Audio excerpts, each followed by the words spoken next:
একজন ছাত্র assistant professor, একজন শিক্ষক অ্যাসিস্ট্যান্ট প্রফেসর, একজন ছাত্র লেকচারার, একজন শিক্ষক যিনি ২০ বছর চাকরি করেছেন তিনিও লেকচারার। এই প্রাইভেট কলেজগুলোতে প্রায় ৩,০০০ ৩,৫০০ শিক্ষককে এমপিও দিচ্ছে। এটা অনেক অনেক একটা কষ্ট করে এই সরকারের কাছ থেকে আমাদেরকে আদায় করতে হয়েছে এবং সরকার এটা খুব ভালো একটা উদ্যোগ নিয়েছে। এই মুহূর্তে যদি বলি বাংলাদেশের শিক্ষকরা কেমন আছেন? ভালো নেই, ভালো নেই এবং স্বাধীনতার পর থেকে কখনোই ভালো ছিলেন না, খুব বেশি একটা ভালো ছিলেন না। কেন ভালো ছিলেন না? বেশিরভাগ শিক্ষক হলেন বেসরকারি শিক্ষক, সরকারি শিক্ষকের পরিমাণ খুবই কম। বেসরকারি শিক্ষা প্রতিষ্ঠানের সংখ্যাই সব থেকে বেশি। সেটা আপনার স্কুল হোক, কলেজ হোক, বিশ্ববিদ্যালয়ের আমাদের আন্ডারে যে প্রায় ২,৫০০-এর মতো শিক্ষা প্রতিষ্ঠান আছে তার বেশিরভাগই কিন্তু বেসরকারি শিক্ষা প্রতিষ্ঠান। এই বেসরকারি শিক্ষা প্রতিষ্ঠানের শিক্ষক যারা আছেন তাদের যে সার্ভিস রুল সেটা আপ টু ডেট না এবং সেই সার্ভিস রুলটা নিয়ে এই গত ১৫-১৬ বছরে কিছু হয় নাই। যতটুকু হয়েছিল একটু হয়েছিল কাজ, মিলন ভাইরা যখন ছিলেন তখন কিছু কাজ হয়েছিল এবং একটা সার্ভিস রুল ওনারাই তৈরি করেছিলেন। আগে একটা ড্রাফট ছিল, সেই ড্রাফটের পরে ওনারা করেছিলেন।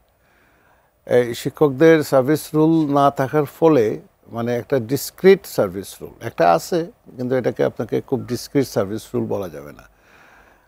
একজন ছাত্র অ্যাসিস্ট্যান্ট প্রফেসর, একজন শিক্ষক অ্যাসিস্ট্যান্ট প্রফেসর, একজন ছাত্র লেকচারার, একজন শিক্ষক যিনি ২০ বছর চাকরি করেছেন তিনিও লেকচারার।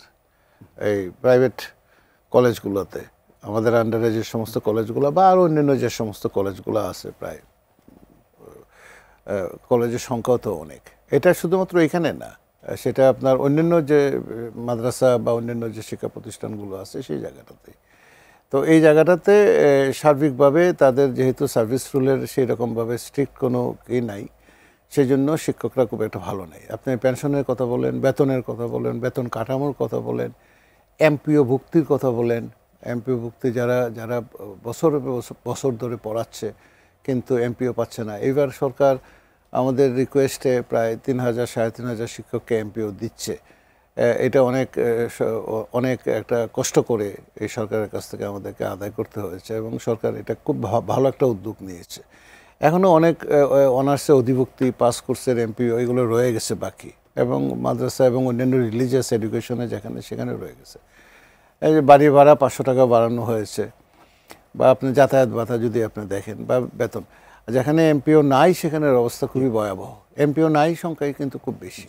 তার মানে হলো এটা কারণটা কি? কারণটা হলো যে জিডিপির 1.7% আমরা শিক্ষা খাতে বরাদ্দ দিচ্ছি, এবং 1.7% যেটা জিডিপির শিক্ষা খাতে বরাদ্দ দিচ্ছি সেটা নেপালের চেয়েও কম, সেটা ভারতের চেয়ে অর্ধেকের, ইভেন পাকিস্তানের চেয়েও অর্ধেক হবে। তো এইরকম একটা অবস্থার ভিতরে আপনি যতক্ষণ পর্যন্ত না আপনি এটাকে 5%, 4-5%-এর দিকে না নিয়ে যেতে পারছেন ততক্ষণ পর্যন্ত আপনার অর্থের সংস্থান হচ্ছে না। অর্থের সংস্থান যদি আমি না করতে পারি তাহলে আমি শিক্ষকদেরকে আমি জায়গাটা, যেমন ধরেন আমাদের কলেজগুলোতে এখন এই মুহূর্তে যে কলেজগুলোতে পড়াচ্ছি আমরা, সেখানে আমার এমনও আছে যে ১,০০০ শিক্ষার্থী, সেখানে পরিসংখ্যান পড়াচ্ছেন একজন শিক্ষক। সরকারি কলেজ, বেসরকারি কলেজে আছে ধরেন তবুও কোনোভাবে প্লাস মাইনাস করে একটু পার্ট টাইম টিচার নেওয়া যায়, আচ্ছা, বা কোনোভাবে চালাচ্ছে। কিন্তু আপনি সরকারি কলেজে যদি আপনি অ্যাপয়েন্টমেন্ট না দেন, শিক্ষক না দেন, ফিজিক্সের শিক্ষক না থাকে, কেমিস্ট্রির শিক্ষক না থাকে, তাহলে আপনি একজন শিক্ষকের পক্ষে এতগুলো ক্লাস, এতগুলো ছেলে মেয়ে ম্যানেজ করা আপনার কঠিন ব্যাপার হয়ে দাঁড়ায়। তো এই জায়গাটাতে আমরা ইনভেস্টমেন্টটা করি নাই, রাষ্ট্র ইনভেস্টমেন্টটা করে নেই।